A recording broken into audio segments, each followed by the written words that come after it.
Billionaire secretly followed his pregnant maid one night. What he discovered will make you cry. A cold billionaire followed his pregnant maid, suspicious of why she vanished exactly at 6 p.m. He expected to catch a thief. Instead, he found her sleeping on freezing concrete behind a luxury building that he owned. The devastating discovery broke his world. Before we continue, let us know, where are you watching from? Let's start. Julian Vance didn't believe in charity. He believed in calculus.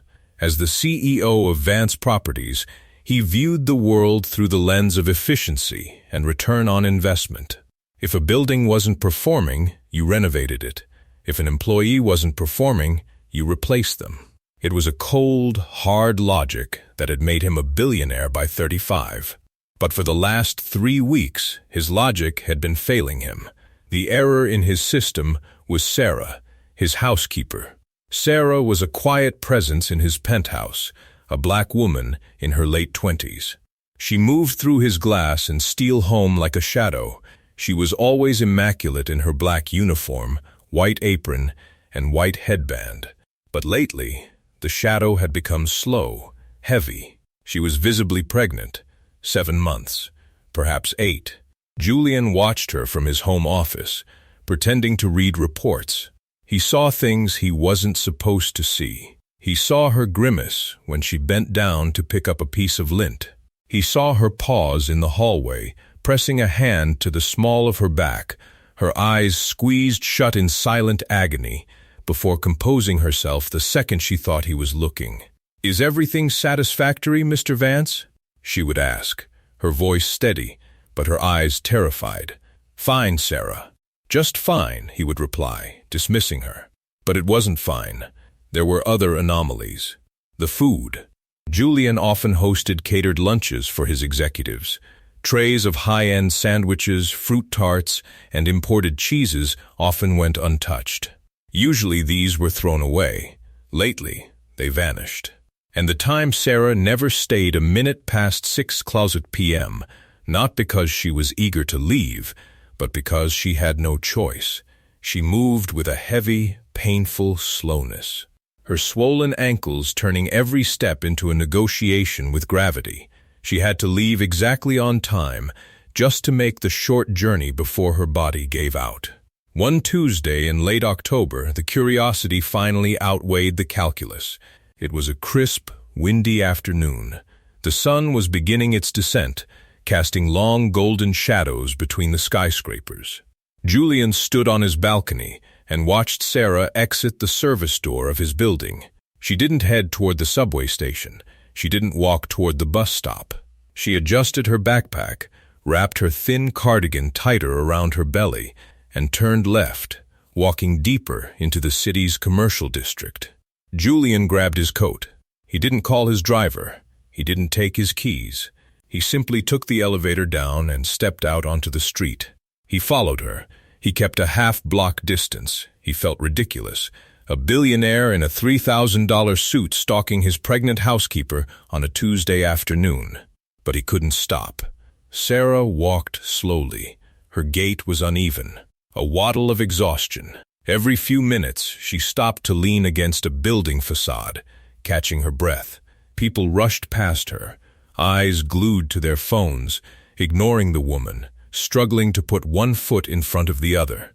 She didn't go far. She walked 3 blocks east, then turned into an alleyway behind a row of high-end retail stores. Julian knew this alley. He owned the building.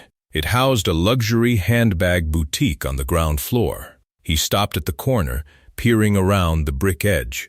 Sarah had reached the loading dock at the back of the store. It was a concrete platform sheltered by a metal overhang. It was dry out of the wind and hidden from the street. She didn't unlock a door. She didn't meet anyone. Instead, she took her heavy backpack off and set it on the concrete. She pulled out a flattened piece of cardboard she had hidden behind a dumpster and laid it out. Then she took out a blanket, fleece worn thin, and folded it into a makeshift cushion. She sat down with a groan that echoed in the quiet alley. Julian watched, frozen as she opened her bag and pulled out a napkin-wrapped bundle. It was a turkey sandwich from his lunch meeting that day. She ate it slowly, savoring every bite, picking up crumbs that fell onto her apron. No, Julian whispered to himself. The logic in his brain scrambled. She wasn't going home. She was home. She was living on the concrete loading dock of a luxury boutique 3 blocks from his penthouse. Julian stepped into the alley. His leather shoes crunched on some loose gravel. Sarah's head snapped up. When she saw him, the sandwich dropped from her hands. She scrambled backward, pressing herself against the brick wall, her hands instinctively covering her pregnant belly. "Mr. Vance." Her voice was a shriek of pure panic. "I wasn't doing anything. I'm just resting. I'm leaving right now. Please don't call the police. Please." She tried to stand up, but her balance was off, and she stumbled. "Sarah, stop," Julian said. He closed the distance between them in 3 long strides, reaching out to steady her. She flinched away from his touch. "I'm sorry, sir. I know I can't be here. I was so tired. I'll go right now." "Sit down," Julian commanded. His voice wasn't angry, but it was shaking. "Sir, I sit down, Sarah." She sank back onto the cardboard, trembling violently. Julian looked at the meager setup, the cardboard, the single blanket, a bottle of water, the remains of a sandwich. "How long?" Julian asked, staring at the concrete. Sarah looked at her knees. 3 weeks. "You've been sleeping on a loading dock for 3 weeks while pregnant. It's safe here," she whispered, her voice thick with tears. "The security guard knows me. He lets me stay if I'm gone by 6 a.m. It's better than the shelter. The shelters are full, or they're dangerous. I can't risk losing the baby in a fight." "Where is your apartment? Where is your husband?" Sarah wiped her face with the back of her hand. "Marcus died in July, a car accident." Julian felt a cold weight settle in his stomach. July. He remembered her asking for time off. He had granted it, but he hadn't asked why. He had simply noted personal leave on her file and moved on. "And the apartment?" he asked. "Evicted," she said simply. "After the funeral costs, I didn't have enough savings, and then the rent went up." "The rent went up?" "Yes. The building was sold to a new company in August. They sent a letter saying the rent was being adjusted to market rates. It went up $600 a month. I couldn't pay it. I tried to talk to them, but they said it was an automated system. They gave me 30 days to vacate." "Which building?" Julian asked. The sick feeling in his stomach was turning into nausea. "The Cedar Arms over on 4th Street. Julian closed his eyes. He took a deep, shuddering breath. Vance Properties had acquired Cedar Arms in August. He remembered the meeting. His VP of Operations had shown him a spreadsheet. "If we increase rents by 20% across the board, we can force out the lower-income tenants and renovate for a younger, wealthier demographic." Julian had looked at the numbers. The margins were excellent. He had signed the authorization without blinking. "I did this," he whispered. Sarah looked up, confused. "Sir, I own Cedar Arms," Julian said. He opened his eyes and looked at her. "Really?" Looked at her. "For the first time, my company bought it in August. I signed the order to raise the rents." Sarah stared at him, her mouth opened, but no sound came out. The betrayal on her face was worse than anger. It was a quiet, crushing realization. The man whose floor she scrubbed was the reason she was sleeping on it. "I didn't know," Julian said, his voice cracking. "I just saw numbers. I didn't see you."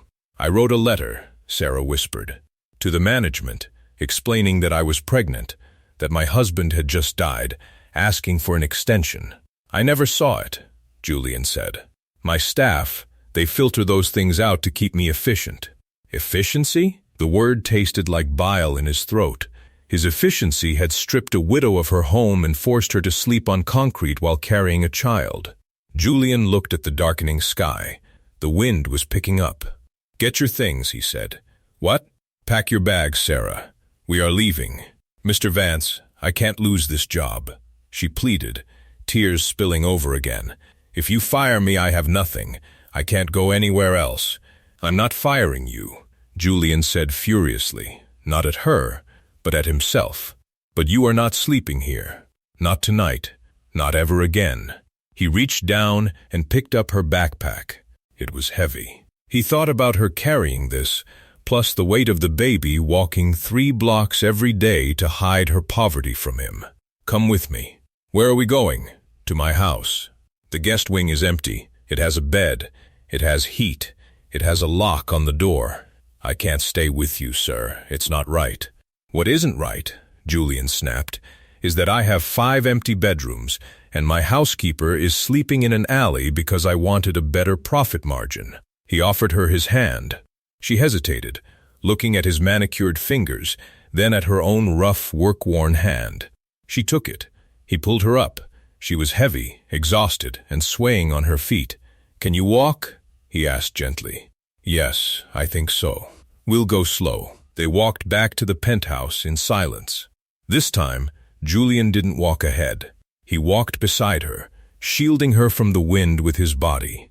When they entered the lobby, the concierge looked at Sarah's disheveled appearance with disdain. "Mr. Vance," the concierge said, stepping forward. "Is everything all right? Do you need me to escort her out?" "If you speak to her with anything less than total respect," Julian said, his voice ice-cold, "you will be looking for a new job by morning. Open the elevator." The concierge turned pale and held the door. Upstairs, Julian led Sarah to the guest suite. He opened the door to a room that cost more to furnish than most people earned in a year. "The bathroom is through there," he said. "There are clean towels. Order whatever you want from the kitchen. I'll have the chef make you a warm meal." Sarah stood in the middle of the room, clutching her cardigan. She looked at the bed like it was a mirage. "Mr. Vance," she said, her voice trembling, "I don't know how to pay you back for this." "You don't," Julian said firmly. "Tomorrow we are going to fix this properly. I'm going to return the deed to your apartment, not as a rental, as yours. I'm firing the management team that ignored your letter, and we are going to discuss a raise that reflects the actual value of the work you do." Sarah started to cry again, not the panicked sobs from the alley, but the deep, heaving sobs of relief. "Why?" she asked. "Why now?" "Because," Julian said, his voice soft, "I realize that being rich doesn't mean anything if you're blind." The next morning, Julian didn't just return Sarah's home. He rewrote his company's entire eviction policy, creating a safety net for thousands of tenants. He fired the management team that had ignored her pleas and replaced them with people who understood that profit shouldn't cost human dignity. 3 months later, when baby Marcus arrived, Julian wasn't at a board meeting. He was in the waiting room. Holding the sleeping infant, he realized his billions had built towers. But Sarah had built a home out of nothing but courage. He had spent his life looking down from the penthouse, but it took walking in the alley to finally see the stars. Moral of the story: sometimes the greatest poverty isn't lack of money, it's the failure to see the people suffering right in front of us. If this story moved you, subscribe to Momentum Stories and share it. Someone needs this reminder today